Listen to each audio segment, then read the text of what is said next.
Hi you guys, this is Nicole from My Carolina Garden. I garden in Zone 8B in southeastern North Carolina. Today I want to take you on a tour of all the things that are blooming right now. So this isn't going to be like a typical garden tour where we spend lots of time looking at everything in the flower bed to see what's happening in conjunction with each other or what plants are leafing out, etc. This is blooms only, maybe some buds as well.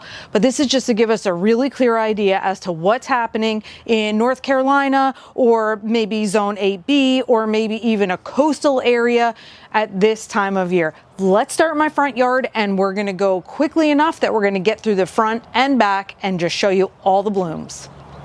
We're gonna start right here with something that just started blooming for me in abundance. This is called Twilight Primrose.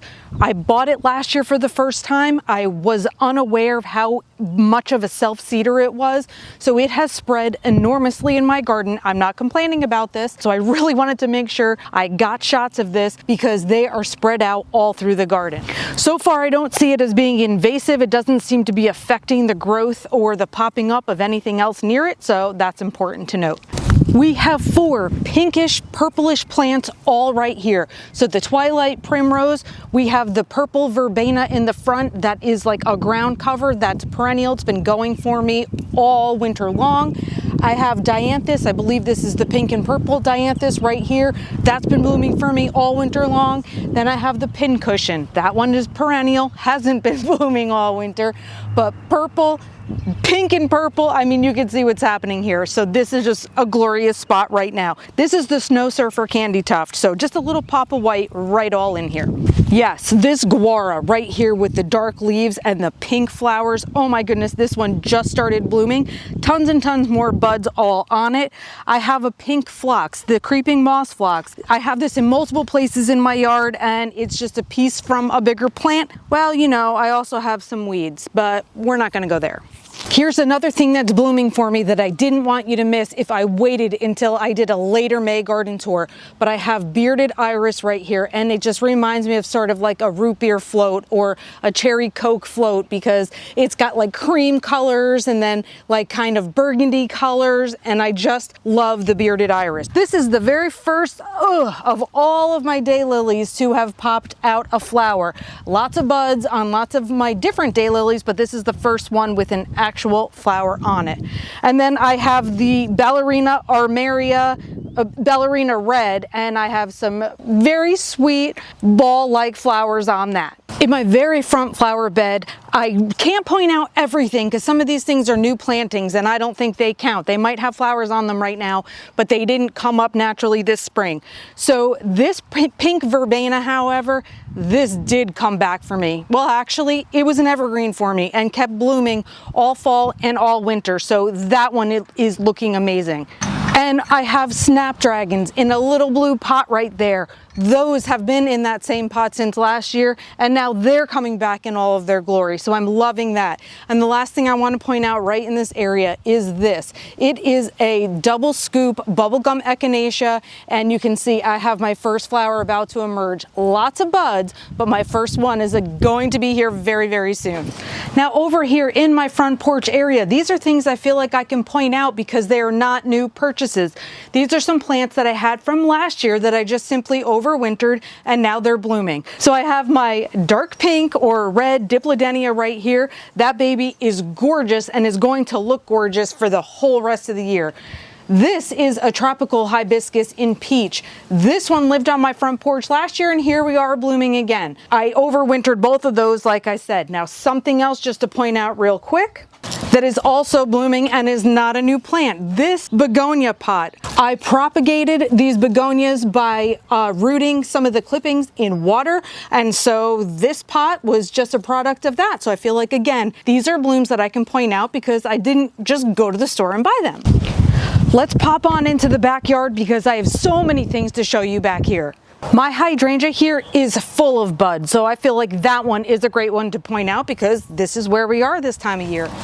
So then we're coming here with more blooms and more gorgeous pink color. So I have my pretty poppers Dianthus. This one is a perennial for me and has been popping up with a few flowers all winter long. This arrangement of begonias over here, and I have a cordyline spike in the middle. That one also overwintered for me. So once again, just plants that I've continued to love even throughout the winter. And now here I am able to put them back out into the landscape and have flowers. This tropical hibiscus here, I also overwintered. It did flower on and off throughout the winter. I don't have flowers on it now, but I have tons of buds, so I think this one counts.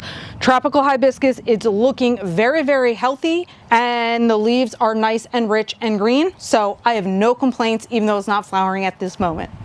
So on my blue bench, I have this little arrangement, and in it, I would just like to point out the purslane that is currently blooming. And I also have the blooming lemon coral sedum.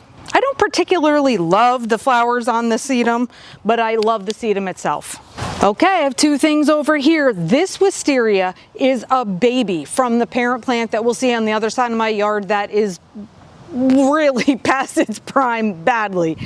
This one started blooming later. It's a much newer plant. Like I said, I just took some rooted pieces of the other one before, planted them in the fall. Here we are with blooms, so I cannot complain. I love wisteria. It's amethyst falls. It's not invasive. Don't yell at me.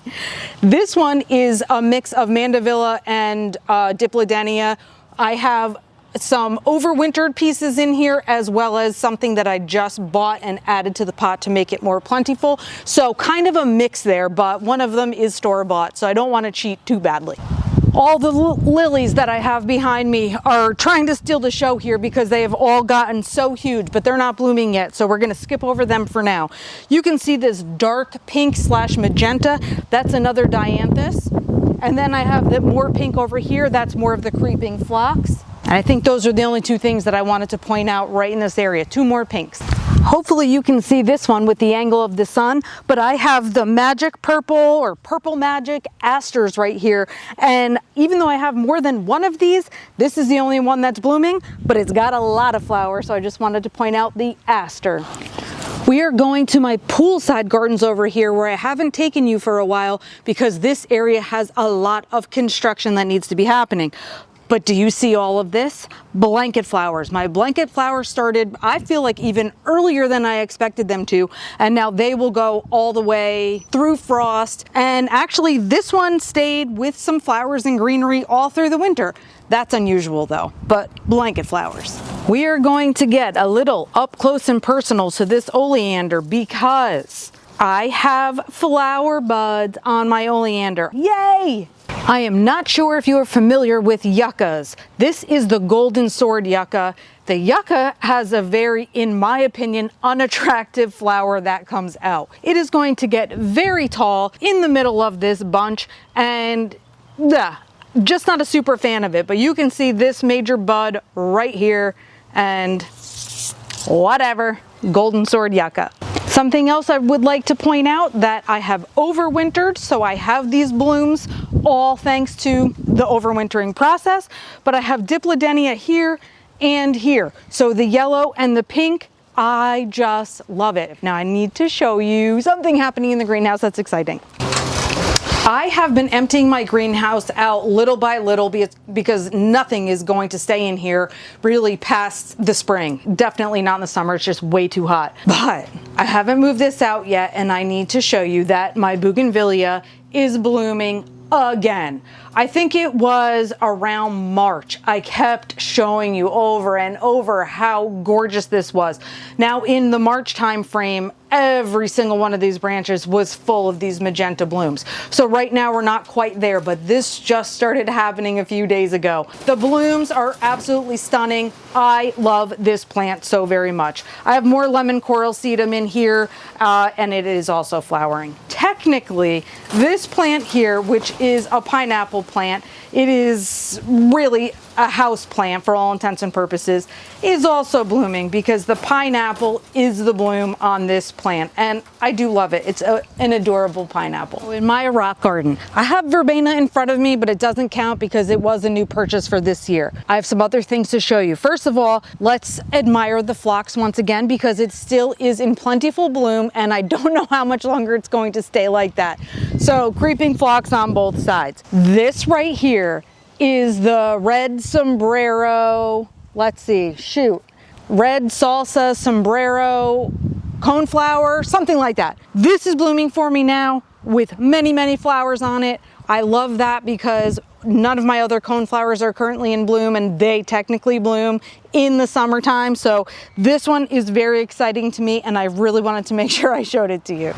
All right, in this area, we have pink drift roses behind me. We have more blanket flowers. I only have one bloom right here, but wait till later in the year and you see this whole area full of a huge blanket flower. So I have an Asiatic lily right here. It's got its little flower blooms right on the top, so that's gonna be any moment. So super tall lilies, drift roses, my wisteria on its way out. Kind of looks like snowfall in some areas of the flower bed because so many petals have fallen at this point. This is not lemon coral sedum, but it's a different kind of cascading rosette sedum, but it's in bloom with its yellow flowers, and I have one more spot to get you to. Dianthus. So much dianthus everywhere in my yard, almost like snowy wisteria petals. But over here, I have coral bells. I have the cherry truffles, Hooka, and we are blooming with its sweet, delicate, tall flowers. So I love all of this. It's the blooming part. Okay, no. When the plants begin to come out of dormancy, everything gets exciting. We can't wait to see how things are gonna shape up. But the flowering, oh my gosh, isn't that icing on a delicious cake? So I needed to show you everything that was in bloom right now. Hope you enjoyed. Thanks for watching, and happy planting.